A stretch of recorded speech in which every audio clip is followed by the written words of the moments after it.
Muito bem, fã de esportes, de volta com linha de passe, já com os gols da vitória do São Paulo. Boa vitória do São Paulo sobre o Vasco, 3-0. São Paulo criou várias chances e o Vasco, muito time. O Vasco em declínio neste Campeonato Brasileiro. E tem um compromisso importantíssimo sábado pela Copa do Brasil. Passeio do Lucas também, né, Vitor Birner? A gente tá vendo essa arrancada aí pro gol no segundo tempo, 2-0. Depois ele de cabeça fez o terceiro. Tudo bem, Birner? Tudo bem, William? Boa noite a você, ao Jean, ao professor Calçade, aos fãs do esporte. Uma vitória tranquila do São Paulo, que começa com um erro do goleiro vascaíno e tem na sequência o São Paulo criando bem mais chances que o Vasco.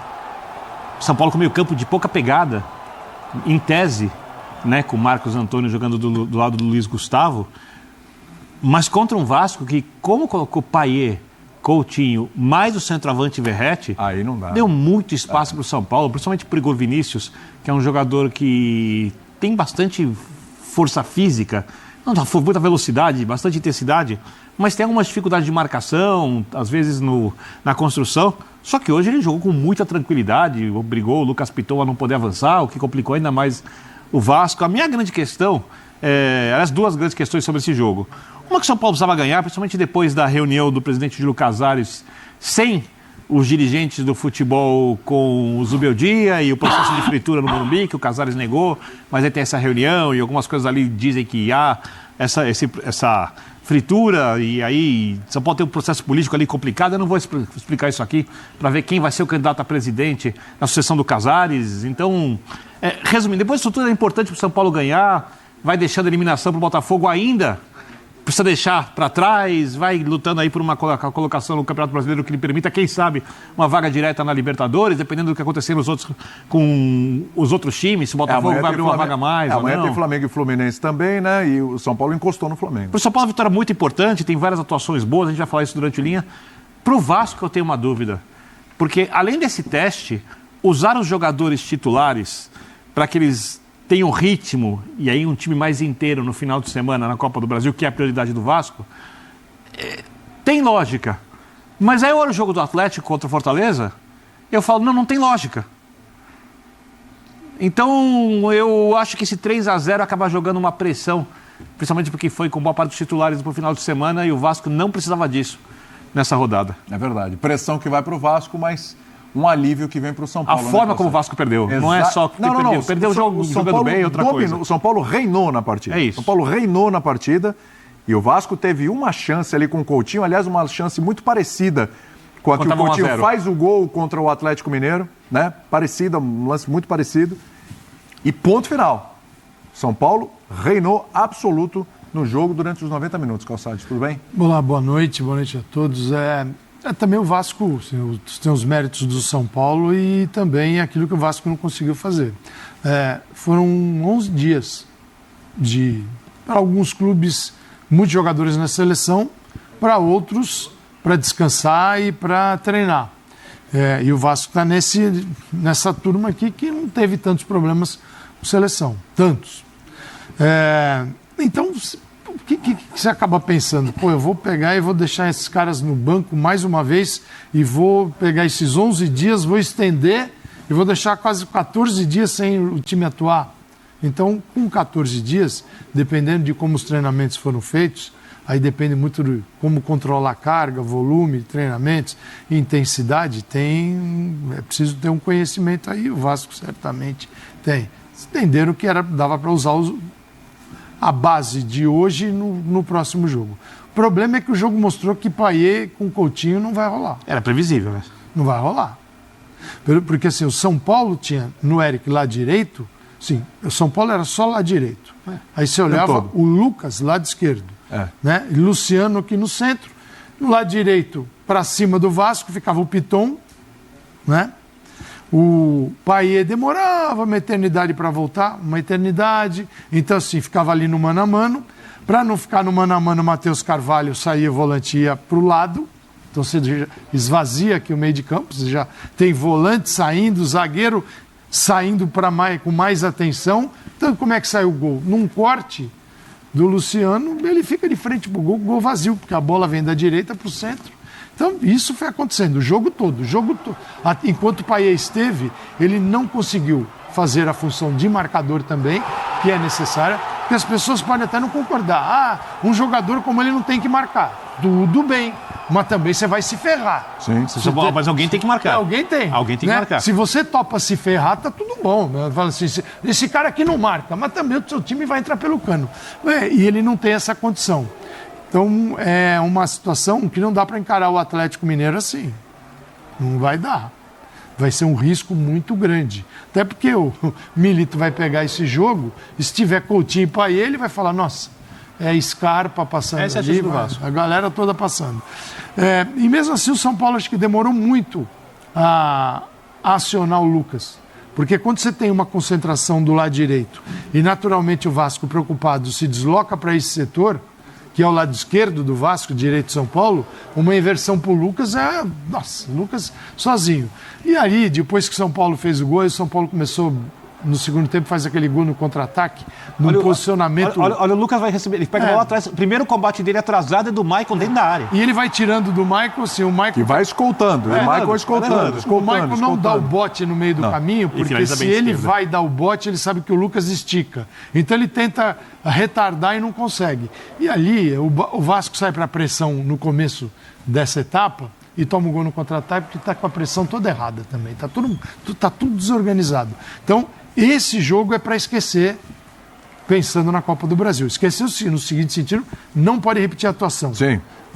Nem a formação. É para lembrar para não fazer igual, né? Na realidade é essa, né? Vamos lembrar para não fazer igual. Isso aí não pode. Não pode. É mostrando como não se faz. E para o São Paulo, magnífico resultado fora de casa, apesar de ser um mandante. Aliás, você falou do gol em cima ali do Maicon, arrancada, né? O Maicon só escutando. Eu ia falar justamente desse. Esse, então, numa diferença de estatura que não dá para aceitar. O Lucas, por melhor que seja a impulsão, por melhor que seja o posicionamento, um zagueiro da altura do Maicon não pode tomar um gol desse ali em cima. Ficou barato o resultado, era pra ser mais. Ficou barato, poderia ter sido mais. São Paulo poderia ter...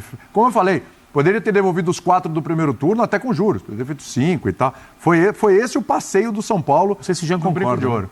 Eu acho que o Jean concorda sim, assim como ele deve concordar que Payet e Coutinho já não dava para hoje, se pensasse direitinho, né? Que dirá testando para sábado. Tudo bem, Jean? Tudo bom, William? Boa noite a todos. Eu acho que assim, fica evidente, né? Olhando para frente, olhando para o peso dos resultados, eu acho que essa questão do Payet e Coutinho, sobretudo para um jogo contra o Atlético numa semifinal de Copa do Brasil, eu acho que é uma opção já descartada. Eu não consigo imaginar que exista qualquer possibilidade dos dois jogarem juntos. Mas você acha, Jean, que antes do jogo o treinador não pode ter pensado em fazer isso, como fazer o que acontecia para tentar potencializar ofensivamente o jogo? A gente sabe como o futebol de volta funciona e como aquilo que acontece num jogo influencia na decisão tomada para um outro jogo. Então é óbvio que se eles dessem um show, dessem um baile no São Paulo hoje, provavelmente essa seria uma opção cogitada para enfrentar o Atlético. Diante do que aconteceu, de toda a fragilidade defensiva que o Vasco mais uma vez mostrou, porque é bom lembrar, o Léo Jardim é o goleiro que mais trabalha no Campeonato Brasileiro. Ou seja, o Vasco é tradicionalmente já uma equipe muito frágil defensivamente. Hoje, com essa formação, foi ainda mais frágil defensivamente. O resultado, acho que ele é indiscutível, né? O Vasco teve, curiosamente, até mais posse, talvez um pouco por consequência da presença desses dois no meio-campo. O começo do jogo era ali de muita troca de passe do Vasco, mas em momento algum o Vasco leva realmente perigo ou ameaça o São Paulo antes do gol do São Paulo. Depois cria uma chance ali com o Coutinho e não passa muito daquilo. Então o São Paulo, de fato, mesmo tendo menos a bola, foi mais perigoso o tempo todo. Para o São Paulo é um resultado que tem um peso, acho que significativo, não só na briga pela Libertadores, porque vale lembrar, né, a distância ali para Bahia, considerando que o Internacional também tem menos jogos, mesmo não estou nem falando de vaga direta na Libertadores, eu estou falando de ficar entre os 6, e tudo bem, depois pode ser 7, pode ser 8, mas olhando para a classificação do brasileiro, o São Paulo tem que pensar primeiro em garantir a vaga na Libertadores e depois em garantir a vaga direta. E esses 3 pontos valem muito. Mas vale muito também pelo processo de fritura que muita gente afirma que está rolando no São Paulo em relação aos do Beldia. Então fica mais difícil também você querer derrubar um técnico ou trocar de treinador se o time começa a engatar boas atuações e vitórias. Hoje foi uma boa atuação. Foi maravilhosa, mas foi uma boa atuação do São Paulo e uma vitória, acho que consistente e indiscutível.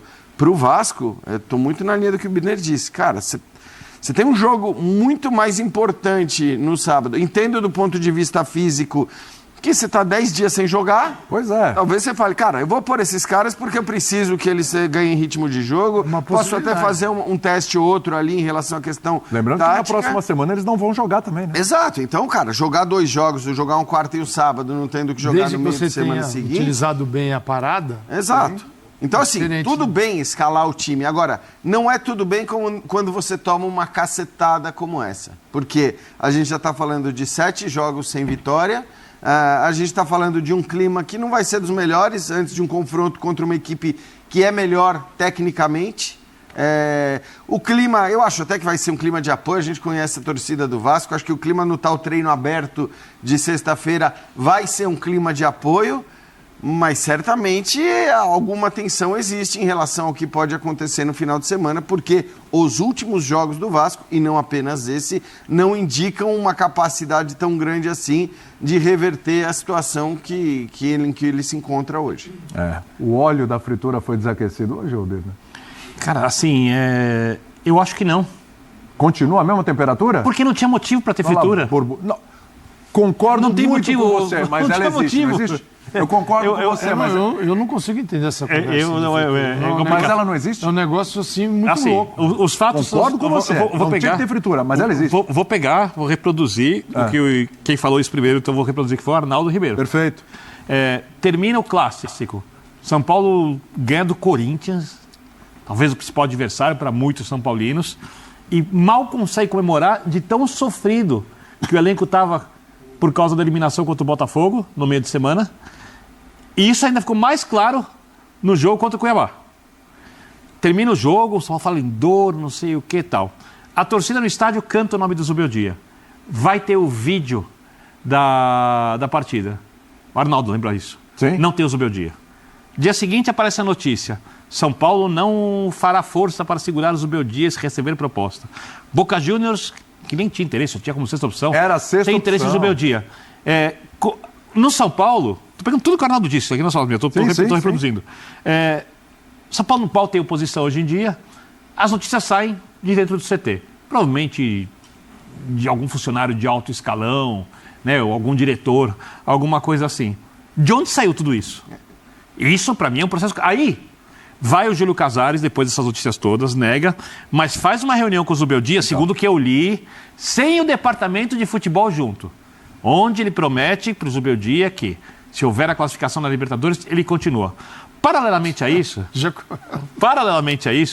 corre no São Paulo uma disputa para ver quem é o sucessor do Casares. Né? De um lado você tem o atual diretor de futebol, Belmonte, do outro você tem o presidente do conselho, ou tem Ares de Abreu Filho, e tem o Casares, que uniu os grupos, que tem muitos conselheiros e que são importantes para a decisão do presidente, para a aprovação de projetos, de fundos e etc. tal, trabalhando todos na atual gestão. Mas talvez rache, talvez, se você não houver se o Casares de repente apoia um deles e não apoia o outro presidente.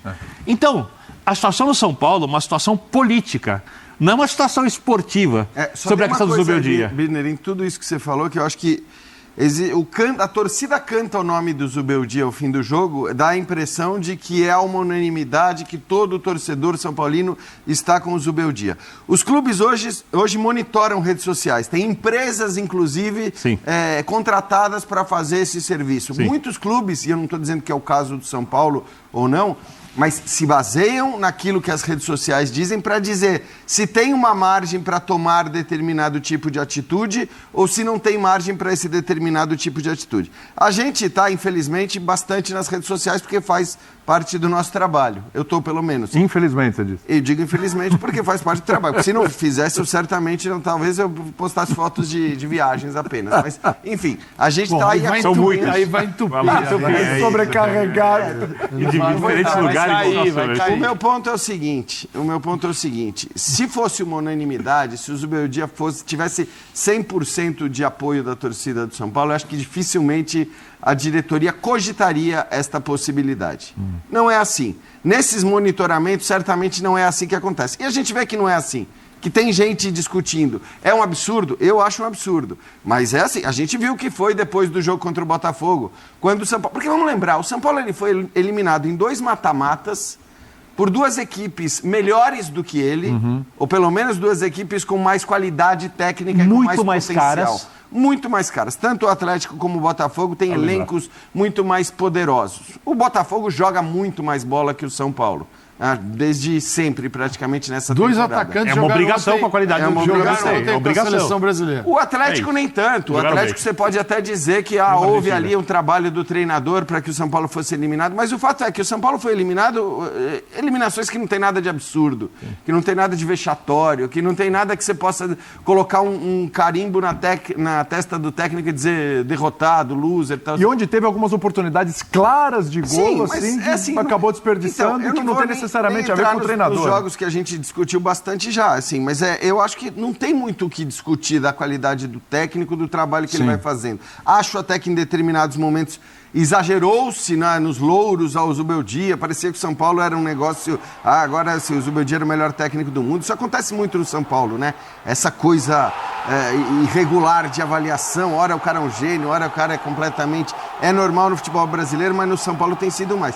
Agora, eu acho que o torcedor são paulino, que acredito até que seja a maioria, que não quer a demissão do Zubeldia, precisa deixar isso claro, precisa se manifestar o tempo todo, seja em rede social, seja no estádio, seja da maneira que for, porque isso hoje em dia tem um peso grande. Não, eu sempre quero lembrar o seguinte, ele chegou na Copa do Brasil e na Libertadores, ele tocou 9 jogos de Libertadores, ganhou 5, empatou 4. Quebrou o tabu do Equador, onde o São Paulo nunca tinha vencido. Ganhou do Tajeres, o São Paulo também não ganhava. Pegou o time que tinha perdido na primeira rodada, jogando nada.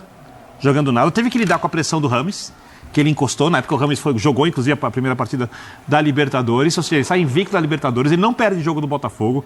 Sai nos pênaltis, perde do Atlético num erro, que não é um erro dele, é um erro de um jogador de campo, com um lance discutível de arbitragem também na volta, de uma possível expulsão do jogador do Atlético, mas independentemente disso, estou querendo dizer, não é que se passou ou não passou, tudo muito no limite. Ele faz a melhor campanha do São Paulo na era Casares, em campeonatos brasileiros, e se comparado ao Dorival, e essa é a grande questão, porque o Dorival ganhou a Copa do Brasil, e isso é muito mais importante do que tudo que o Zubeldia fez, mais importante não significa mais difícil, não significa na preparação da equipe melhor, porque se você tirasse do time do Dorival o Beraldo, o Caio Paulista, o Paulo Maia e o Alisson, como o São Paulo que jogou os mata-matas, aquele São Paulo não ganha a Copa do Brasil. Hoje o São Paulo pegou o Vasco sem os seus zagueiros titulares, sem os seus volantes titulares, ambos volantes fora ainda, o Ferreirinha no banco. Era titular até então. Ele montou um time com um volante, o outro Marcos Antônio, que é um cara muito mais de construção, 4 atacantes, e ele teve controle do jogo.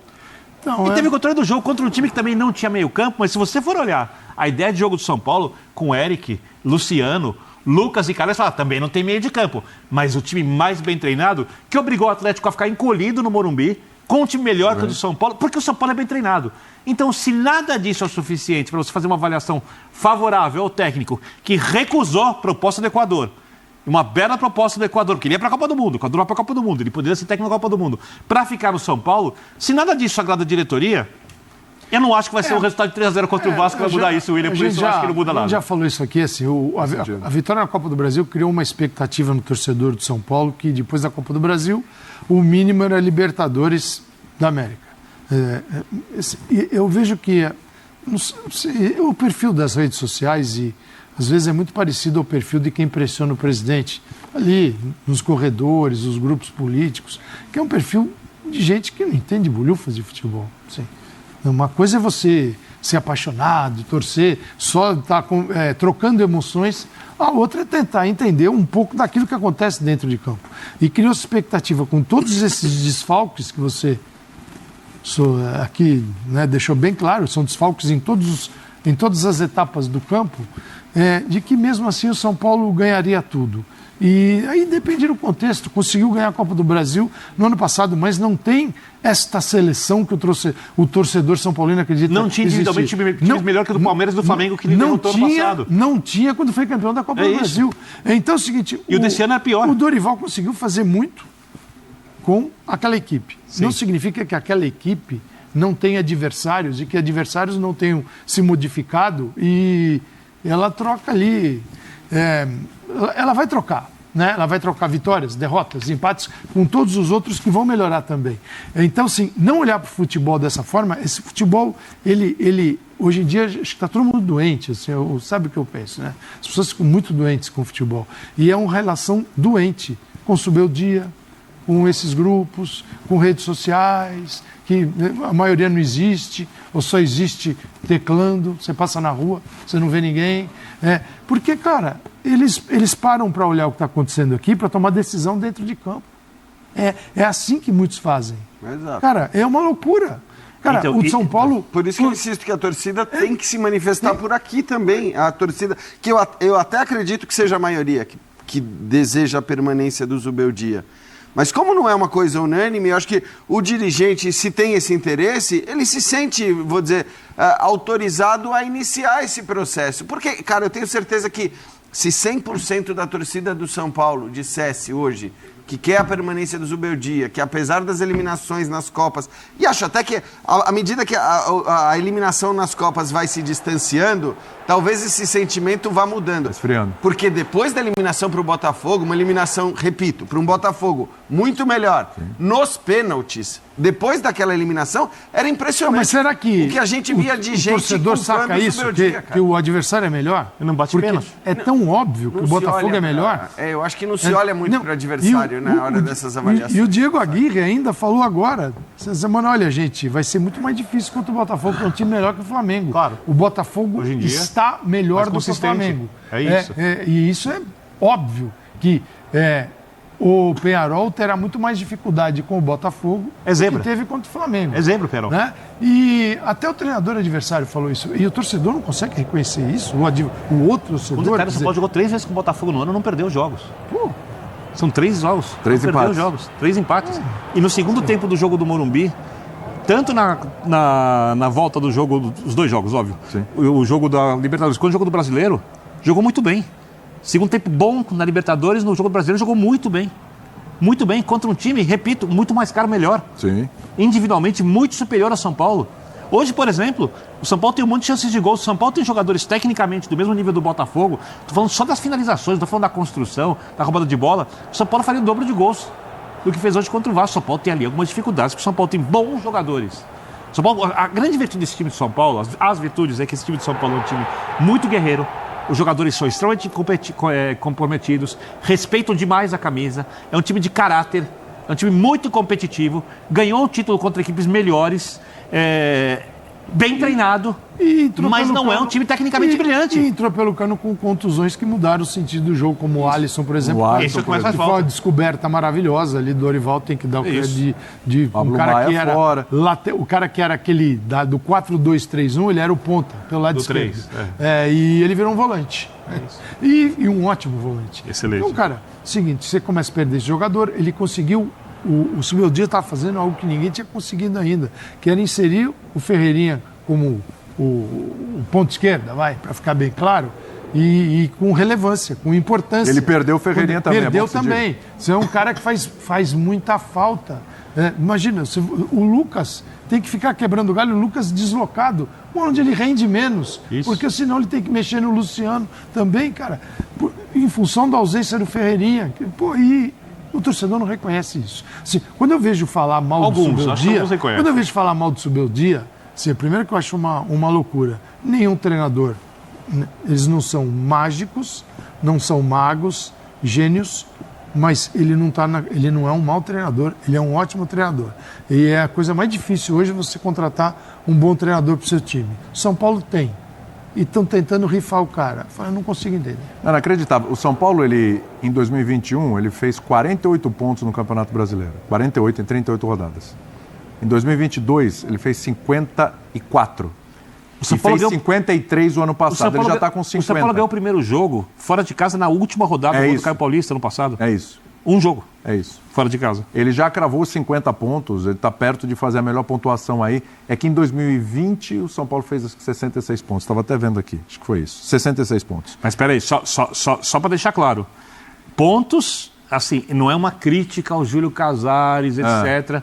Mas o aproveitamento era do período antes de... Porque é o que aconteceu. Não, sim, entendo. O campeonato terminou depois por causa da Covid. É aproveitamento até dezembro. Quando ele assume, tem o declínio. Despenca, então eu não considero esse campeonato... Quando o São Paulo era líder e aí despenca. Isso. Exatamente. Só para... Mas dos últimos 3, agora o 4º campeonato tem sequência, o São Paulo está muito próximo já de fazer uma pontuação. Por que eu estou falando dessa pontuação? Porque o São Paulo ficava se arrastando até o final do campeonato e até correndo, flertando com algum risco de rebaixamento. O ano passado teve a questão da Copa do Brasil, que o São Paulo... Isso. Enfim, largou o campeonato. Dorival mesmo admite isso. Lá meio que largou o campeonato. Ano retrasado Sul-Americana. Exatamente, Sul-Americana. E aí começou, porque teve a Copa do Brasil também. Sim. Que o São Paulo viu o Palmeiras, passou pelo Palmeiras, e o discurso do Rogério Ceni falou: bom, agora eu tenho que encarar as duas competições. Vamos mudar as coisas. Não é? Mudou o rumo. É isso. E aí o São Paulo ficou naquela... O São Paulo já está com 50 pontos, gente. Isso daí, eu acho que assim, existe uma avaliação de treinadores que é feita de maneira emocional e é compreensível que seja feita de maneira emocional por parte do torcedor. O que eu quero dizer com isso? Para mim, o melhor exemplo recente do São Paulo é o Crespo, que parecia que era o maior gênio da história dos treinadores de futebol. Que ganhou o Campeonato Paulista. Claro que aquele contexto, aquele momento, né, aquele título tinha um valor para o São Paulo que eu considerava importante. O Birner até discordava, mas assim... Continuo discordando. Não, tudo bem, mas eu acho que assim, foi legal para um monte de criança São Paulina que nunca tinha visto o time campeão. Foi algo que teve o seu valor, afinal, contra o Palmeiras. Tal. Agora, se você for avaliar o jogo, as vitórias, o aproveitamento, contra quem o São Paulo jogou, como vence, mesmo os jogos da final, a bola de... Assim, o que eu quero dizer é que o trabalho do treinador racionalmente ali não era tão brilhante como muita gente quis fazer crer naquele momento. E o Campeonato Brasileiro depois mostra isso. Sim, né? Mas o que fica? O título, conquistou a taça e tal, que foi um discurso muito oposto utilizado para o Fernando Diniz. Sim. Historicamente, não estou nem falando só do São Paulo, mas que depois chega e que faz o time ir bem, brigar inacreditavelmente por um título brasileiro, faltando, sei lá, até 10 rodadas, mais ou menos isso, o que parecia absolutamente impossível e que racionalmente, pelo menos pela avaliação do dirigente, deveria ter um peso maior. O dirigente acho que tem toda a obrigação de entender, beleza, cara. O torcedor estava feliz com o Crespo, porque o Crespo trouxe uma taça e tal, mas o que esse cara entende, o que esse cara me entrega, e o que esse cara entende, o que me entrega, o quanto disso aqui tem valor para eu avaliar se esse técnico deve ou não permanecer. Eu acho que são coisas diferentes. Porque você dizer ganhou uma taça, muitas vezes não é o suficiente. E a história do futebol brasileiro mostra isso. Você olhar para um campeonato difícil e brigar até o final num campeonato difícil por pontos corridos, talvez tenha um valor maior, você olhando para frente. Agora, não é assim que as coisas funcionam. Não é só no São Paulo, evidentemente. É algo que acontece em todos os clubes. A gestão de técnicos aqui ela é muito emocional, né? Sim. Ela é muito baseada no momento. E por isso que eu digo que isso aqui vale... Agora, no caso do Zubeldia, me surpreendeu. Me surpreendeu pelos adversários que eliminaram o São Paulo nas Copas, pela qualidade desses adversários. Como foram as eliminações, pelo ótimo campeonato brasileiro que o São Paulo faz. Porque se você olha para uma quinta colocação do São Paulo... Tá bom, você pode dizer que os 4 que poderiam estar acima não seriam exatamente esses? Só Fortaleza. Só Fortaleza. Só Fortaleza. Exatamente, porque só Fortaleza. Botafogo, Palmeiras e Flamengo é para estar acima do São Paulo mesmo. E o Inter também. Olhasse o começo que o Inter tem a questão do Rio Grande do Sul também, que pesa muito, então tem que se você olhasse o começo do campeonato, você colocaria o Inter, o Atlético Mineiro. Né? Você colocaria o Atlético Mineiro. Vou dar um exemplo. O Bahia... São Paulo ganhou metade dos jogos. São Paulo fez 30, ganhou 15. O Bahia, com o investimento que tem, se o Bahia ficar na frente do São Paulo, não tem nada de estranho. Sim. Não tem nada de estranho. Olha a classificação aí. Então, assim, eu não sei o que mais podem querer. E quando, por exemplo, os jogadores que ele pediu não foram contratados. Né? E depois que perderam algum jogo, por exemplo, perdeu o Caio Paulista no começo do ano. Não veio lateral. Veio o Jabaulinhos na última janela de transferência, lateral da Irlanda do Norte. Que joga respeitosamente a 3ª divisão da Nations League. É isso. E às vezes sai durante os jogos. Não estou falando que é mau jogador, estou falando que não é aquela coisa. Aí... Birner, Jamal Lewis. Quem conhecia? Tudo bem. Os viciados em futebol inglês. Só isso. Perdeu o Alisson. Tentaram o Thiago Mendes, não conseguiram contratar. Veio o Santilongo. Sabe? E vem tudo em cima da hora, sem planejamento. Os que vieram no começo do ano, Luiz Gustavo, joga. Sim. Sabino, ninguém dava... Joga. Ferreirinha, joga. O treinador já reclamou do elenco alguma vez em entrevista? Em entrevista, nunca. Nunca cheio de limites. Eu me pergunto o que mais querem de um técnico. Pois é. Vamos ver o Rafael Paiva? Querem que ele bata pênaltis? Aí não dá, né?